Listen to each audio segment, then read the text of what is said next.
Amigos e amigas, estamos começando hoje trazendo duas divas, duas amigas, duas cantoras do maior quilate do nosso estado e do Brasil. Temos aí nossa querida Terezinha de Jesus, não é, de Florânia, que aí veio para Natal, foi para o Rio de Janeiro, fez um sucesso incrível, que eu conheci a música dela, eu era criança, não era demais não, mas era criança, e eu me lembro que eu dançava, viu? Aqui no quintal, era a música que tocava, né? Mas eu pedia São João. Era uma coisa tão bonita, eu ficava imaginando como ia ser, quem era Terezinha de Jesus, né? Uhum. Porque eu escutava na rádio, a gente não tinha o disco, mas eu escutava na rádio direto.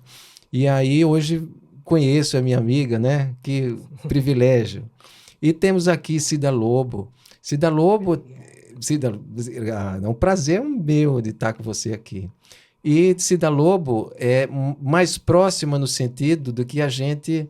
Cida Lobo é de Natal, é uma cantora que canta todos os estilos. Eu particularmente adoro quando ela canta um blues, estava falando com ela ainda há pouco. Tem uma música do primeiro disco dela chamado Blues da Neblina, né, de Romildo, né? De Antônio Ronaldo. É. Pois é uma música maravilhosa, esse Blues da Neblina, e tantas outras, né, do Decida-se, que é o primeiro disco dela.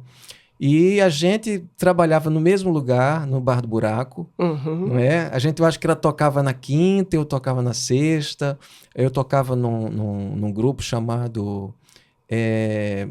Eu fiz uma música por causa desse grupo, e agora acabei esquecendo. Sei que teve...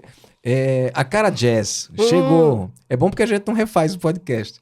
Uma Cara Jazz, que era um grupo formado inicialmente por Miltança e aquele pessoal, né? Paulo Sarquis e tudo. Aí teve uma segunda geração e aí a gente acabou se cruzando, a gente tocava no mesmo lugar, que era um local do jazz e da boa música de Natal. E também a gente vai falar daqui a pouco sobre aquele bar que ficava pertinho, que todo mundo ia, que vocês estavam conversando. Bodega da Praça. Bodega da Praça, que era depois do... Quando terminava o buraco, iam para a bodega. Ia para a bodega, onde todos os artistas se encontravam. Né? Então, a gente tem essa proximidade. Ela que também fez um sucesso grande aqui em Natal, tocou todos esses vários projetos importantes, 6 e meia, e depois foi para São Paulo, onde também conquistou seu espaço. E a gente vai começar, eu queria começar esse podcast, porque o podcast que eu estou fazendo, ele é um bate-papo com artistas, sim, mas também tem uma vontade minha dessa preservação da memória, de saber coisas que não estão nas biografias, né? Não estão nas biografias, porque geralmente quando a gente lê, acaba que algumas delas se repetem um pouco, né? Na internet. E aí eu vou fazer algumas perguntas, mas também se vocês quiserem entrar em outros assuntos, vontade de falar alguma coisa, a gente fica livre. Então vamos começar com Terezinha, que eu quero saber desse começo da vida dela. Ela menina lá em Florânia. Eu vi que você começou a cantar com 5 anos, né?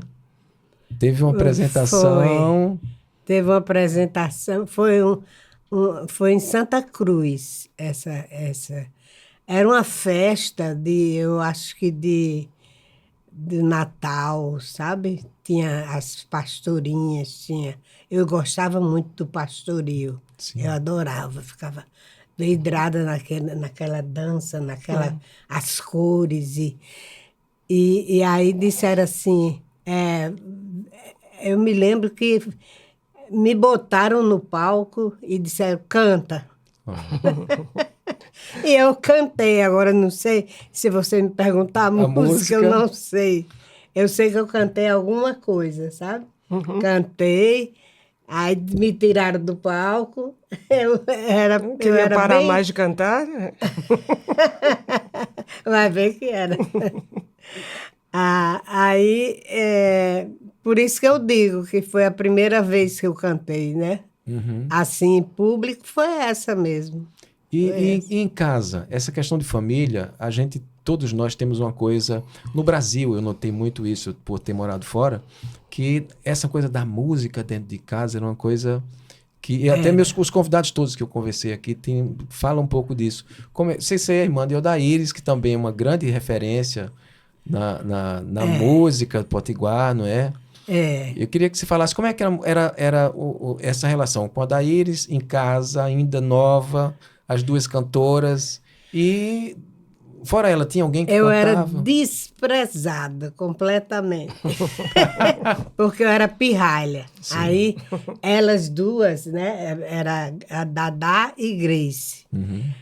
Dadá é o Daíris, né? Aí, Dadá e Grace, elas tinham mania de copiar músicas nos cadernos e ficavam cantando e balançando a rede, e cantando e balançando a rede. Aí eu queria fazer isso também. Elas diziam, não, você é pirralha, não sabe cantar, vai embora. Aí eu me sentava no canto assim, ficava encolhida ali, ouvindo elas cantando. Só isso. Então, o ambiente da casa. E o seu pai, essas coisas. Alguém cantava mais? Tem uma mãe que cantava? Todo mundo que cantava. Todo mundo. Meu avô, começa com meu avô, que tocava bombardino. Olha. Tinha um tio que era seresteiro. Tinha teve vários. Teve até um Menezes, que era de uma orquestra de Recife, de Sim. frevo. Tocava também, era compositor também, mas eu não tive conhecimento com ele, não. Mas era assim, era uma família muito musical. Todos os meus irmãos cantavam, tocavam um pouquinho de violão. Odilson, Onildo cantava, todos eles. E as meninas, né? E eu queria entrar nessa também, mas eles diziam que eu era muito pequena. E quando é que você venceu isso, que você disse assim, agora eu vou começar a cantar um pouco? Fora essa apresentação dos 5 anos, quando é que você percebeu assim que, eu acho que se você sentiu assim que você poderia fazer música? Isso eu vim sentir muito tarde mesmo, porque eu não acreditava muito que eu tivesse coragem de enfrentar essas coisas. Eu sempre fui muito medrosa, muito caseira, sabe? Muito uma criança assim, bem da família. E ficava naquele núcleo familiar e não saía muito, não. Aí eu me lembro que eu disse, não, agora eu vou ter que cantar. Agora eu vou ter que cantar. Quando eu cheguei no Rio de Janeiro. Esperou esse tempo todinho para chegar no Rio? Todinho. Que você disse, agora eu vou... Aqui eu fazia música, mas era uma coisa mais amadora. Eu fazia porque eu gostava de cantar. Mas não tinha um sentido profissional da coisa, sabe? E quando eu cheguei no Rio, aí as pessoas queriam me ouvir cantar. Terezinha, canta. Na faculdade, em tudo que era lugar, todo mundo queria que eu cantasse. Aí eu digo, eu sou cantora, né? Já que as pessoas querem, eu vou ser. Aí mudei de faculdade e tudo. Fui fazer faculdade de música. Olha, que maravilha. E Cida, a gente fazer um bate-bola aqui. Eu quero conversar. Esse princípio eu acho para mim muito importante, né? Porque é o começo de tudo, né? É a nossa casa, é a nossa família, são os amigos. Onde é que nasce? Eu acho que da criança, e daqui a pouco eu vou falar sobre uma convidada que está vindo aqui, que eu acho que é muito importante que ela venha mesmo, que é a Gabi. É da criança que surgem todas desses sonhos de criança que vão surgindo, né? De adolescente, que vão surgindo essa nossa convicção, né? Essa nossa confirmação da música. Como é que foi para você essa história, sua história, Bom, Cida? como Terezinha, a minha casa também era bem movimentada, mas não tinha nenhum músico não, mas o meu pai tinha aquelas radiolonas assim, que pareciam um guarda-roupa, né? Vamos dizer assim. Era um móvel bem grande, Era um né? móvel enorme. E ele, quando motorista, ele chegava das viagens dele, né? Aí ele já trazia um bolachão novo. Ou era Alcione, ou Clara Menezes, ele tinha um bom gosto. Aí, os três do Nordeste, trio nordestino. Então, era quando meu pai chegava, com as frutas, com as coisas que eles traziam pra gente, e os discos, e lavando o carro, e bora, meninada! Né? Eu era caçula. E os meninos... O meu irmão mais velho, ele corria. Não queria fazer nada, era meio preguiçoso, mas o restante da casa ficava ali. Eu era caçula na época, né? Então a gente ficava o dia inteiro escutando música, ele trocando de disco, e assim foi minha infância, né? Aí depois eu comecei a cantar mesmo, porque eu entrei no balé e o coreógrafo queria uma cantora que dançasse. Aí ele, bora botar as bailarinas aqui todas para dançar e cantar para eu ver. Fez um teste de vocação, fez né? um teste, né? Fez uma coreografia lá, o Costa Filho, na época. Eu já era também, já bem crescidinha. Aí o Costa Filho me colocou lá, junto com as meninas, e vamos lá, canta você. Aí uma cantava, ele, canta você. As meninas... Quando chegou na minha vez, eu cantei, talvez, quem sabe, um dia, pela Alameda do Zoológico, ela também chegará. Aí ele, meu Deus, onde você estava, menino? E foi assim que começou a minha carreira musical. Com bom gosto incrível, né? Não é? E esse início da parte mais profissional, assim, quem foi a sua... Você começou a atuar com quem, assim, dentro... Você começou a tocar em bares, ou... Como é que foi esse comecinho? Eu comecei roqueiro, viu?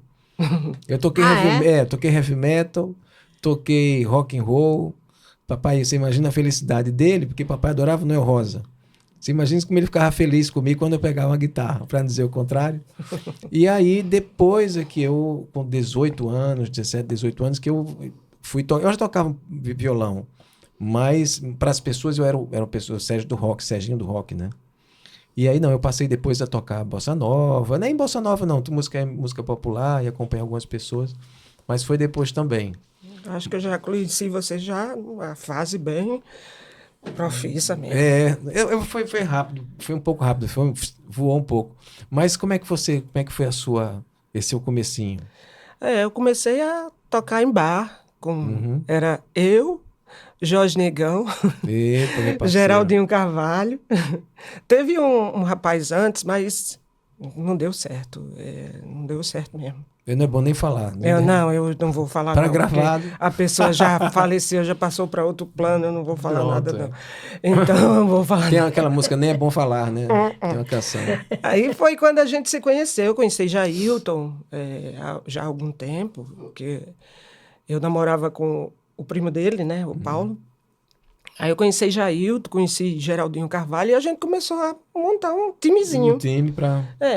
Eu me lembro daquele bongô, menino. A gente ia pra bodega da praça tocar. Era muito inocente, era todo mundo muito inocente.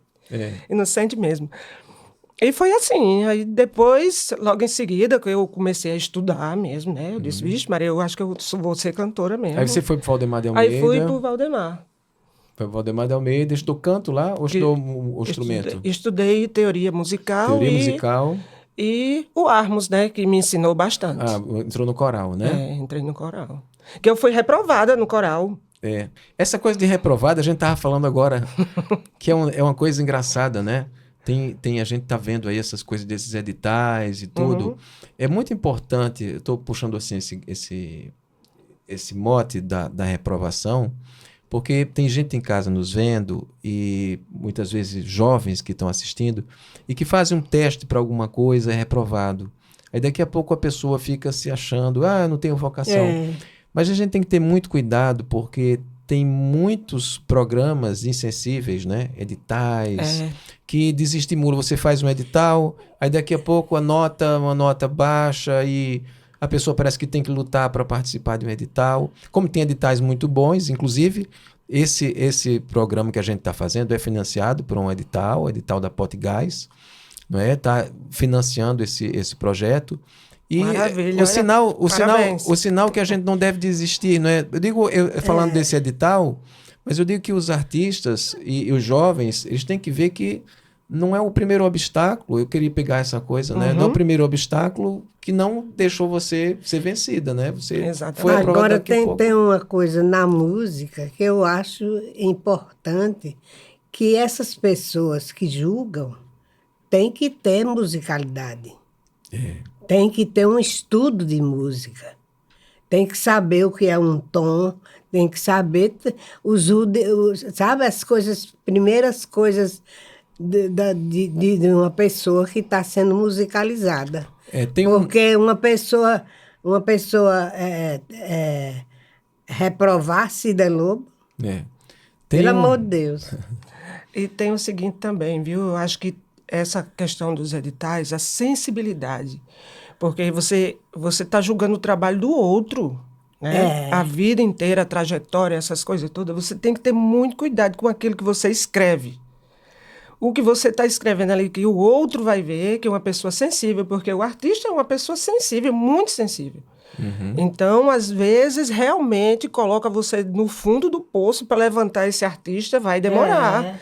Então, deveria ter assim, um certo cuidado com a palavra, com falar, com a conversa, para não deixar um grande artista entrar numa depressão. Ou sair, muitas vezes. E sair do meio. Então, dentro dessa vírgula que a gente fez aqui, o que é que a gente poderia resumir?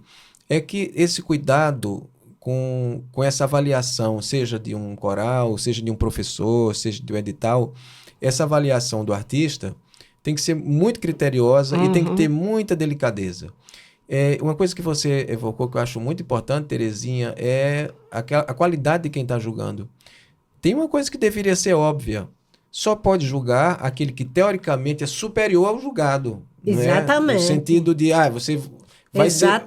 Vai ter um edital de música, então quem vai julgar tem que ser um maestro, ou um arranjador, ou uma pessoa, um músico muitíssimo qualificado, que tenha grandes habilidades, uma cantora, não é? Que seja muito experiente, que tenha uma grande vivência, que se relacione também com a poesia, porque muitas vezes a gente vê músicas muito bonitas com letras de péssima qualidade e o contrário também. Então, essa qualidade para julgar a poesia e a música tem que ter pessoas muito qualificadas. Muito. Além da música, que é uma coisa técnica, né?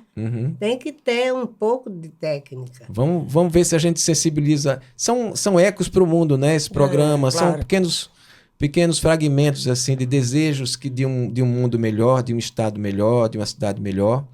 E, dando continuidade aqui, agora vamos para um segundo momento, que é o momento em que vocês já passaram aqui por Natal, já passaram por esse momento da infância, e cada um de vocês fez um percurso bonito, e eu acho bom essa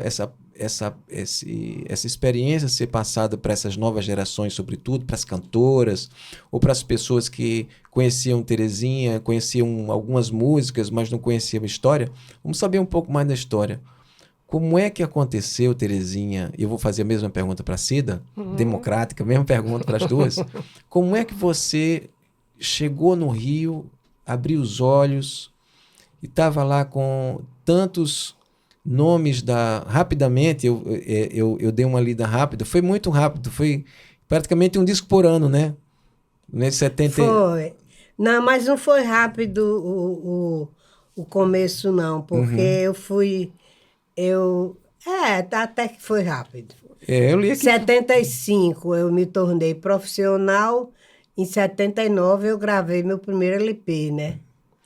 E em 78 eu já tinha lançado um compacto duplo. Eu era muito batalhadora, sempre fui muito batalhadora pelas minhas coisas. Eu procurava as pessoas e mostrava a minha habilidade, que eu tinha condição, sabe? Quando eu via que tinha uma porta que poderia se abrir ali, eu ia na cara e na coragem, sabe? A timidez que perdeu na infância, perdeu. Perdi para... Eu acho que também tem a cor da juventude, né? Eu me lembro que essa época eu era muito participativa na faculdade, em tudo. Eu estava, sabe? Estava nas cabeças de tudo. Tem uma coisa da juventude que é a coragem, né? Tem uma coragem. E aí, quando você chegou no Rio, eu vi que você foi ainda no comecinho, ainda fez uns back vocals, né? Participou com a Daíris de um disco, participou com o Tim Maia, não foi isso, não? Foi. Foi com o Tim Eu Maia tive muita experiência com jingles, porque eu acho que o cantor precisa cantar o tempo todo. E outra coisa, você precisa ter um certo domínio da tua profissão, né? Certo. Se já é uma profissão, você tem que estudar o tempo todo também. Certo. Então, eu fiz isso. Comecei a estudar música, porque eu passei na faculdade sem saber uma nota, sabe? Uma nota musical. Nessa época, o vestibular tinha esse erro. E eu entrei no erro, né? Porque é um erro você... Agora eles... Esse erro foi um grande acerto, né? No você caso, ter entrado foi o maior foi um acerto. grande acerto. A gente pegou a turma mais atrasada, mas eu peguei, na minha turma tinha Juca Filho, que é remanescente do Boca Livre, ele que faz todas as letras, a maioria do Boca Livre, hoje em dia, é dele. Ele é um poeta incrível e ele foi com a minha cara e eu com a cara dele, né? A gente logo, a primeira turma mais atrasada de todas, a gente se juntou, eu e ele. Aí ele disse assim, vai ter um festival aí, eu quero que você cante uma música minha.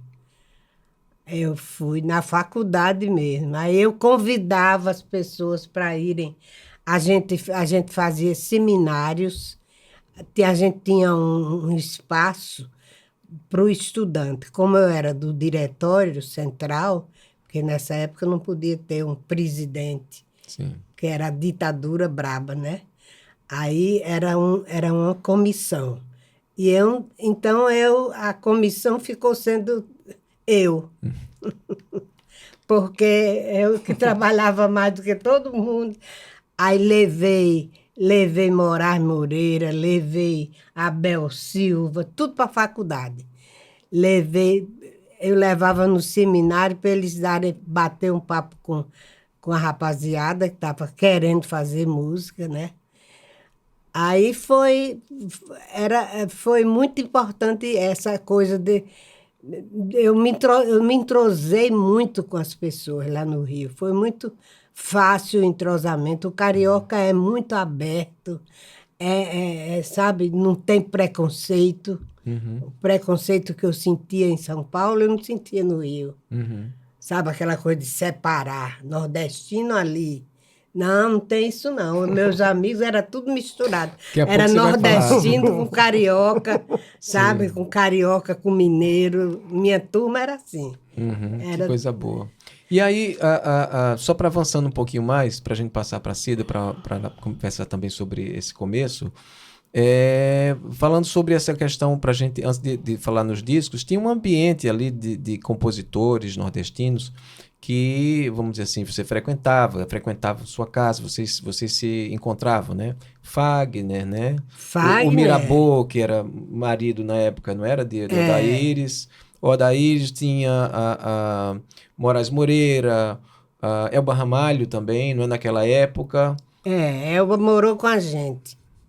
Conta um pouco sobre esse ambiente. Eu acho que fica na curiosidade. Não é, né? Morando todo mundo junto. Para sair um pouco dessa biografia, como é que era? Os homens moravam no 4º andar e as mulheres no 10º. No mesmo prédio? No mesmo prédio. Quem era que morava nesse prédio? Porque é uma coisa importante, legal pra gente simplesmente uma pessoa que juntou todo mundo. Afonsinho, jogador de futebol. Uma pessoa maravilhosa, é meu amigo há 50 anos. Amigo do peito, entendeu? Afonsinho tinha um apartamento no andar da gente. Aí já conhecia Grace, minha irmã. Aí quando eu cheguei, ele dizia assim, ele começou a bater papo comigo, aí disse, você quer dar umas saídas no Rio? Vamos sair junto, todo mundo, não sei o que, vamos. Aí pronto, eu fiquei assim, era meu companheiro das farras. De balada. E quem é que estava nesse prédio? Quem que morava nesse prédio? Você Morou se lembra? Fagner, morou Moraes. Não, Moraes morou. Moraes morou. Fausto Nilo morava Nilo. perto. Paulinho da Viola morava também na rua do Fausto Nilo. Aí tinha... Quem mais? Aí ia Macalé, ia Djavan, ia todo mundo lá em casa. Muito chique, não? Você Lá em casa, lá em casa. Você imagina Apartamento de quarto e sala. Você imagina quantas pessoas não daria ser uma música, uma formiguinha, né? Para estar ali Ave dentro Maria. desse ambiente. Sobretudo que é um ambiente musical, onde eu imagino que é um ambiente muito espontâneo, né? Onde as pessoas tocam música e estão conversando, de amigos, né? Fazia a música, Moraes fazia música e ia logo lá para casa mostrar para Mostrar, gente. né? Ai, Quando ele se separou dos Novos Baianos, né? sim. Aí a gente já conhecia ele, a gente ia no sítio dos Novos Baianos também, com o Afonsinho. Eita. Foi ele que levou a gente, todo mundo, a turma toda.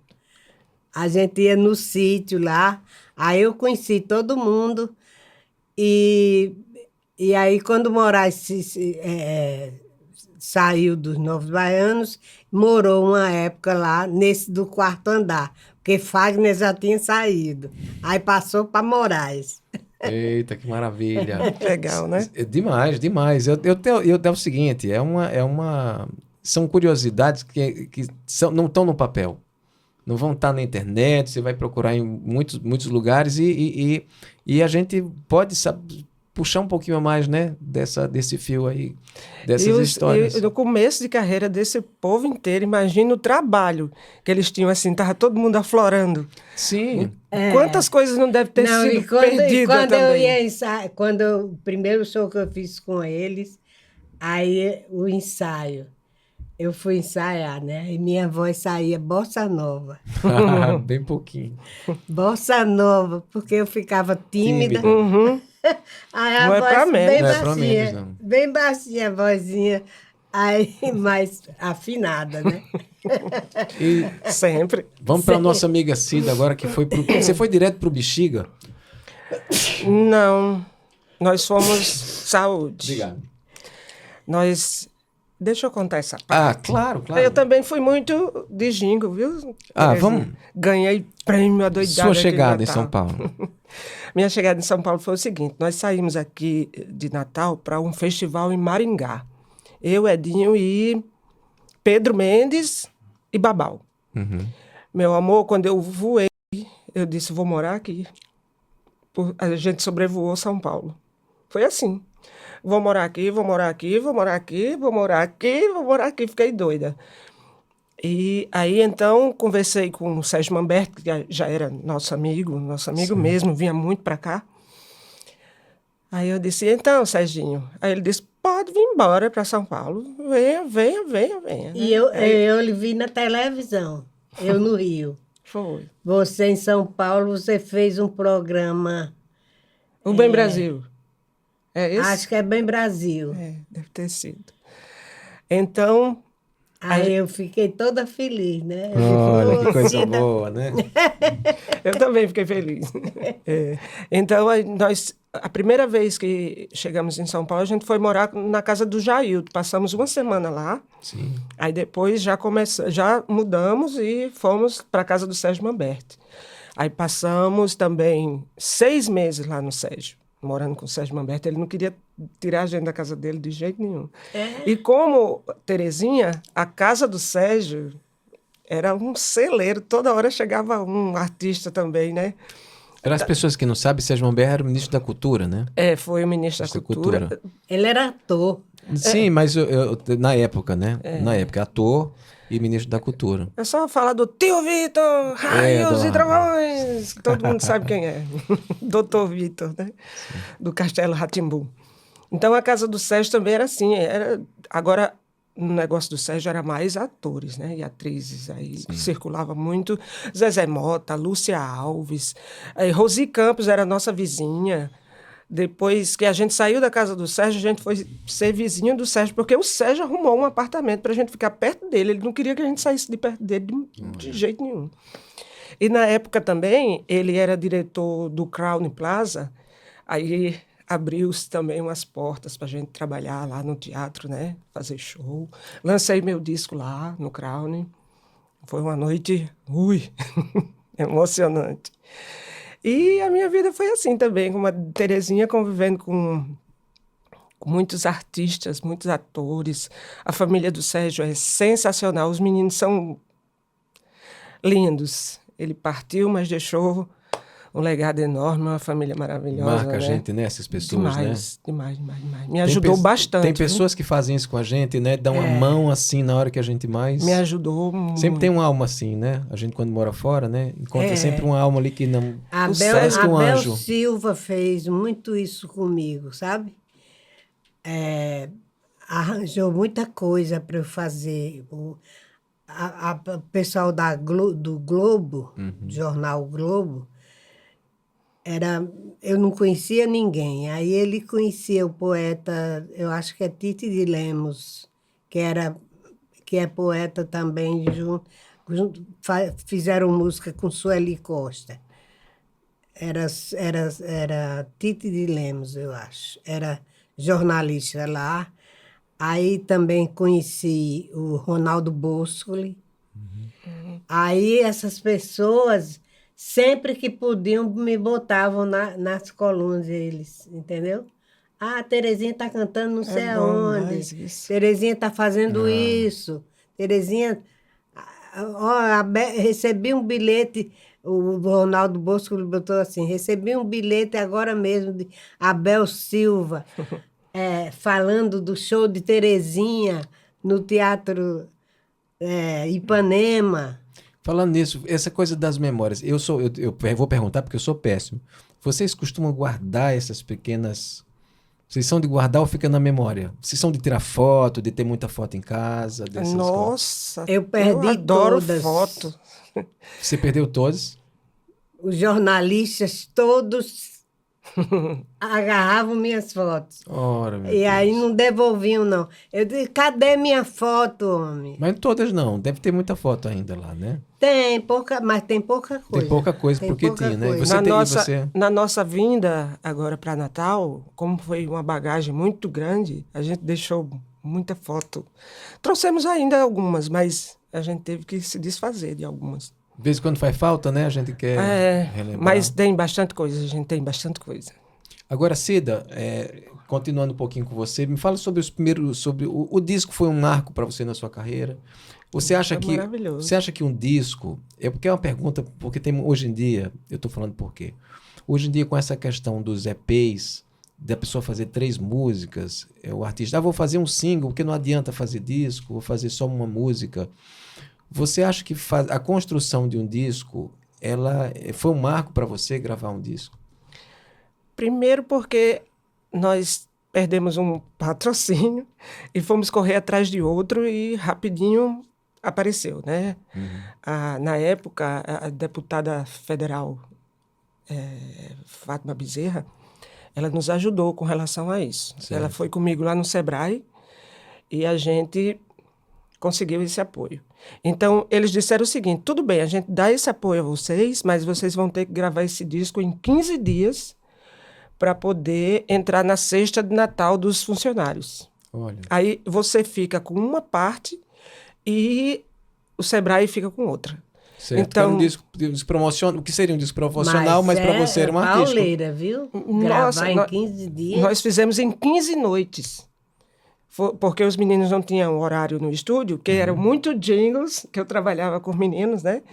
Eu gravava também os jingles, e eles não tinham tempo. Não, tem que ser à noite. Então, a gente começava assim, tipo, 6 horas, 8 horas da noite, e terminava de 4, 5 horas da manhã. Aí eu contratei meu irmão para deixar os músicos todos... Então a voz? Minha voz Seja saiu lindamente. É? Foi uma festa, foi uma farra. A gente fez um disco, assim, em 15 dias, mas foi uma união, uma coisa tão bonita que a gente teve, né? Para fazer a construção desse disco.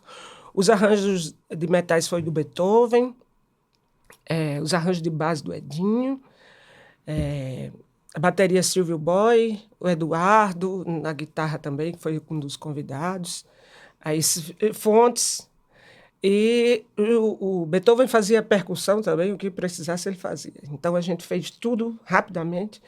Dorival Dantas, menino, Dorival Dantas era tão Menino, tímido, né? Eu tão me lembro tímido. dele.